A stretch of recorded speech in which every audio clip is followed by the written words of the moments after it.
পুরুলিয়ার মাটি মানেই ছৌ, আমাদের গর্ব, আমাদের ঐতিহ্য, আমাদের পরিচয়। কিন্তু অত্যন্ত দুঃখের বিষয়, যে শিল্প একদিন মানুষের উচ্ছ্বাসে বেঁচেছিল, আজ সেই শিল্পই অভাব, অনটন ও অনিশ্চয়তার সঙ্গে লড়াই করছে। অনেক ছৌ শিল্পী দিনের পর দিন কঠোর পরিশ্রম করেও প্রাপ্য সম্মান, সুযোগ কিংবা আর্থিক নিরাপত্তা পান না।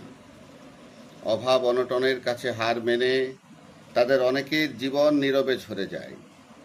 এই গভীর বেদনা, শিল্পীর অসহায়তা এবং আমাদের লোকসংস্কৃতিকে বাঁচিয়ে রাখার নীরব আহ্বানই ফুটে উঠেছে মানভূম পুরুলিয়া ভাষায় রচিত বিখ্যাত কবি হরেন্দ্রনাথ ওঝার এই কবিতায়।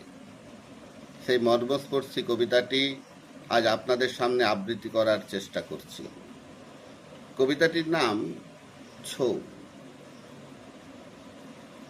লাচার পাড়া লাইস্ত রে বাপ, হামদের গায়ের বুচা খুড়া, কি লাচেই ন লাইস্ত হে, একেবারে কুঁধে দিত, পুরুলিয়ার রুখা মাটি ধান ধুপুস করে দিত। ubছর মহুল টাইরের ডাঙ্গাটতে এমন উলফা দিয়েছিল, হেসেকটাকেই নিভাইন দিল।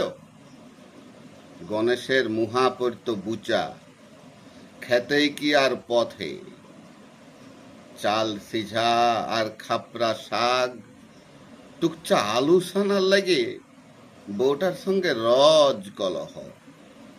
ubছর লেতা সনের টাইড়ে চৈত গাজনে এমন কটা উলফা দিল এক নাগাড়ে, কলকাতার বাবুগুলা চমকে গেল পিঠা।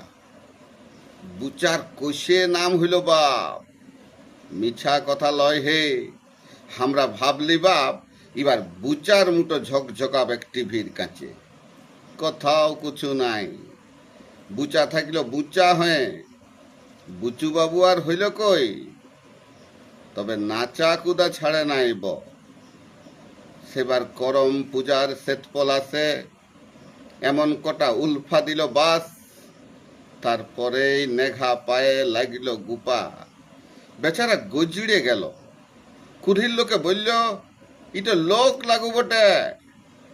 বউটা ধন্না দিল কালির থানে, বুচা সুখাই হইল বাবুই দড়ি।